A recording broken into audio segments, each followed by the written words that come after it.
Students, आज की video में हम बात करेंगे एचपी पीजीटी केमिस्ट्री के प्रीवियस ईयर क्वेश्चन की। तो हमने जो हमारा फर्स्ट क्वेश्चन लिया है that is from the coordination compound, जिसमें हमें टर्म सिंबल को फाइंड आउट करना है। तो इस वीडियो में हम सीखेंगे इस क्वेश्चन को कंप्लीट कॉन्सेप्ट के साथ कि अगर इससे रिलेटेड इसके ऊपर बेस्ड आपके पास कोई और क्वेश्चन एग्जाम में आ जाए तो आपको उसे कैसे सॉल्व करना है, राइट।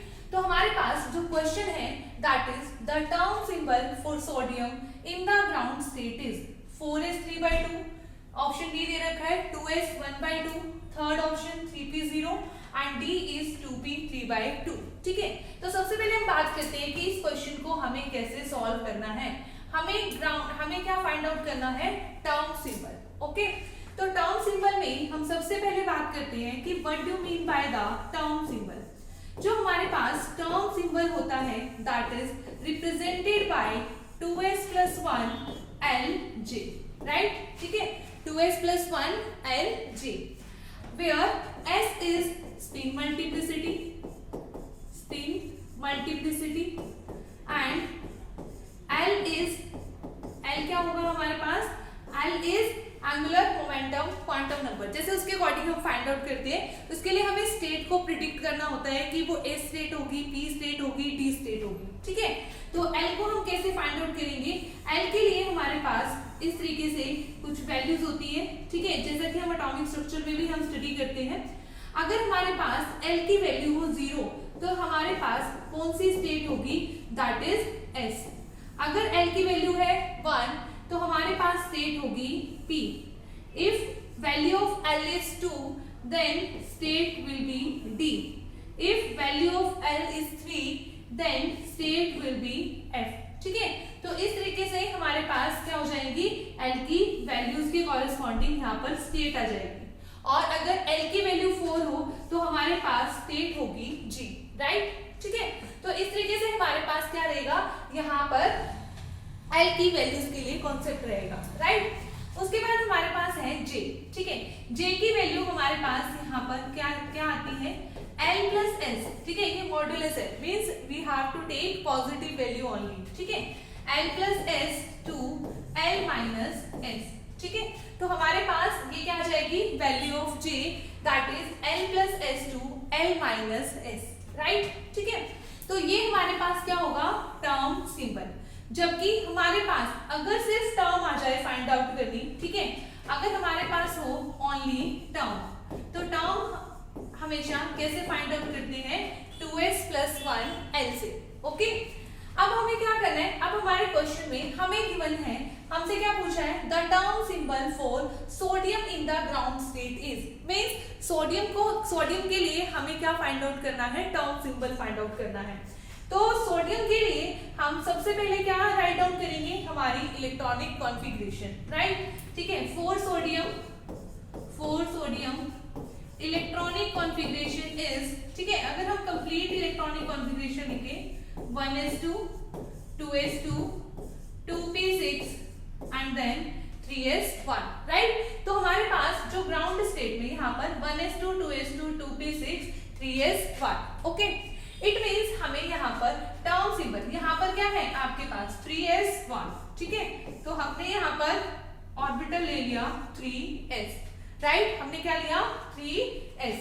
अब हमने क्या किया, इसमें 1 इलेक्ट्रॉन को हमने क्या कर दिया है, फिल कर दिया है। ठीक है, राइट, 3s यहाँ पर हमने क्या कर दिया, 1 इलेक्ट्रॉन फिल कर दिया। अब देखो यहाँ पर हमारे पास जो स्पिन की वैल्यू आएगी वो हमारे पास कितनी आएगी, ठीक है, s is 1/2। ठीक है, तो जो s आएगी मेरे पास, ठीक है, वैल्यू जो हमारे पास आ जाएगी, s की वैल्यू आएगी दैट इज 1/2। ठीक है, अगर s की वैल्यू 1/2 है तो मेरे पास 2s + 1 की वैल्यू हमारे पास कितनी आ जाएगी, बोलो, यहाँ पर 2 आ जाएगी। ठीक है, तो s की वैल्यू पुट कर दो, 2 × 1/2 + 1 that comes out equal to 2।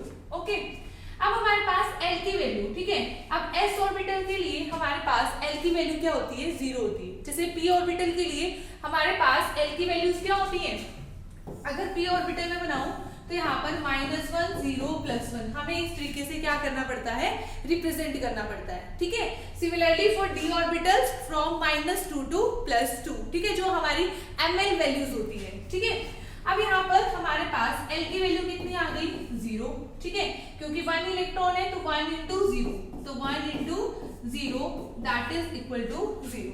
तो 0 का मतलब क्या है, हमारे पास कौन सी स्टेट आ गई है, ठीक है, 0 के कॉरस्पॉन्डिंग हमारे पास कौन सी स्टेट थी, S स्टेट थी, ठीक है, S स्टेट, राइट। तो मेरे पास यहाँ पर L की वैल्यू हमारे पास आ गई है 0, इट मींस S स्टेट हमारे पास आ गई है, ठीक है। देखो अब है ना क्वेश्चन को अगर हम ऑप्शंस को देखें तो हम यही से आंसर को बता सकते हैं, दैट इज कि हमारा आंसर क्या आएगा 2s1/2, राइट, ठीक है, बिकॉज हमारे पास जो स्पिन मल्टीप्लिसिटी है उसकी वैल्यू कितनी आई है 2 आई है, ठीक है, और हमारे पास स्टेट कौन सी आई है S। तो हम चारों ऑप्शन में से चेक कर सकते हैं कि 2s हमारे पास कहां से आया है, ठीक है। तो देखो फर्स्ट ऑप्शन में हमारे पास 4s गिवन है, सेकंड ऑप्शन में 2s, थर्ड ऑप्शन में 3p और फोर्थ ऑप्शन में 2p गिवन है। यहाँ पर हमारे पास क्या गिवन है 2s। तो हम यहीं से आंसर कर सकते हैं कि जो हमारा आंसर होगा दैट इज ऑप्शन बी, ठीक है। बट फिर भी हम क्या करते हैं, j की वैल्यू को फाइंड आउट करते हैं, राइट। अब हम j की वैल्यू को हम कैसे फाइंड आउट करेंगे, अब ध्यान से देखो, अगर हमने यहाँ पर, ठीक है, हमने यहाँ पर लिखी j की वैल्यू क्या थी L plus S to L minus S, right, ठीक है। अब देखो j is equal to L plus S to L minus S, okay. हमारे पास जो S की वैल्यू है वो कितनी है 1/2, ठीक है, और L की वैल्यू हमारे पास कितनी है 0, तो 0 plus 1/2 2, 0 minus 1/2, राइट। तो हमारे पास क्या आया 1/2 to 1/2 ही आया, ठीक है, -1/2। तो मतलब हमारे पास यहाँ पर क्या वैल्यू आ जाएगी ओनली 1/2, राइट। तो हमारे पास j की वैल्यू क्या आ गई 1/2। अगेन हमारे पास ऑप्शन बी में क्या गिवन है 2s1/2, ठीक है, हमारे पास ऑप्शन बी में गिवन है 2s1/2, राइट। तो हमारा आंसर क्या हो जाएगा 2s1/2, जहां पर हमारे पास जो, ठीक है, यहाँ पर हमारे पास 2s plus 1 की वैल्यू कितनी हो गई 2 हो गई, ठीक है, और उसके बाद हमारे पास जो s की वैल्यू स्टेट कौन सी होगी L is equal to 0 के कॉरस्पॉन्डिंग S स्टेट, और हमारे पास j की वैल्यू क्या आ गई 1/2, ठीक है। तो इसलिए इसका करेक्ट आंसर होगा ऑप्शन बी, ओके। तो आपको हमेशा ये ध्यान रखना है जब भी हमें टर्म सिंबल निकालना है that is given by 2s plus 1 Lj, right. And अगर हमें सिर्फ टर्म हमें फाइंड आउट करनी है तो हम सिर्फ क्या फाइंड आउट करते हैं 2s plus 1 L, ओके।